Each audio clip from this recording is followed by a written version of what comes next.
وما خلقت الجن والانس الا لیعبدون،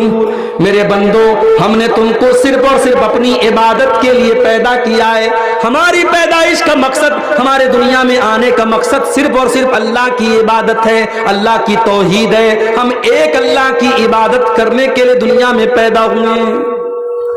اور یہاں یہ بھی نوٹ کر لیجیے، جب ہم عبادت بولتے ہیں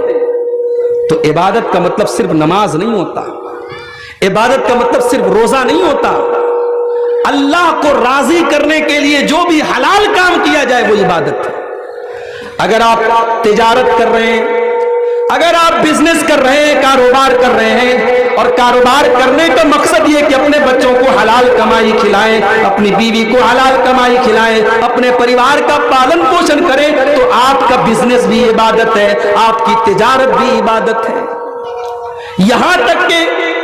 اپنے بال بچوں کے اوپر جو خرچ کرتے ہیں آپ، اپنے بیوی بچوں کی ضرورتوں پر جو خرچ کرتے ہیں آپ،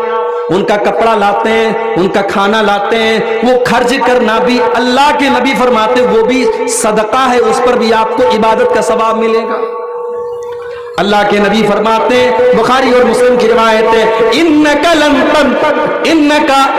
تنفق نفقۃ تبتغی بہا وجہ اللہ، جو خرچ تم اللہ کو راضی کرنے کے لیے کرتے ہو اس خرچ کے اوپر تم کو ثواب ملے گا، حتی اللقمۃ التی تضعها فی امراتک، یہاں تک کہ تم اپنی بیوی کے منہ میں جو لقمہ ڈالتے ہو، اپنی بیوی کو جو کھانا کھلاتے ہو، اس کھانے کے اوپر بھی تم کو ثواب ملے گا۔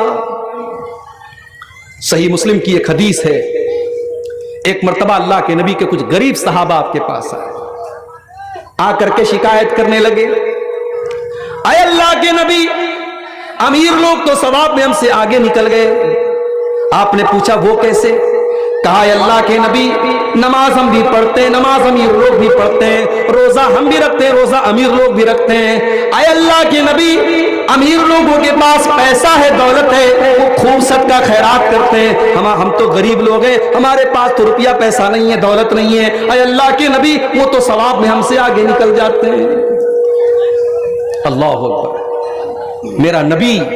یتیموں کا ماوا، غریبوں کا ملجا، میرا نبی غریبوں کا مسیحا، میرے نبی نے ان غریب صحابہ کے دل کو تسلی دینے والی کتنی پیاری بات کہی۔ آپ نے فرمایا ہے میرے صحابہ، تمہارے پاس بھی بہت کچھ ہے جو تم صدقہ کر سکتے ہو، اے میرے صحابہ، کل تکبیرۃ صدقہ،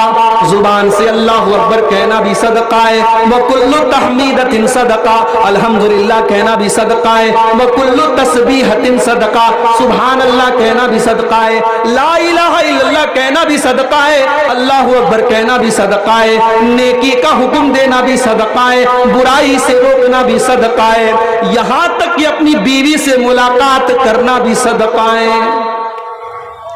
صحابہ کو بڑی حیرت ہے، صحابہ نے کہا اے اللہ کے نبی، کیا کوئی انسان اپنی بیوی سے ملاقات کرتا ہے، کیا اس پر بھی اس کو ثواب ملے گا؟ آپ نے فرمایا ہاں، اگر وہ ناجائز اور حرام طریقے سے اپنی خواہش کو پورا کرتا تو اس کے اوپر گناہ ہوتا، اسی لیے جب وہ حلال طریقے سے اپنی بیوی کے ساتھ اپنی شہوت کو پورا کرتا ہے، یہ چیز بھی اس کے لیے ثواب کا باعث بنے گی اور اس پر اس کو صدقہ کا ثواب ملے گا۔ ہر وہ کام جو جائز ہے اور اللہ کو راضی کرنے کے لیے آپ کرتے ہیں میرے پیارے ساتھیوں،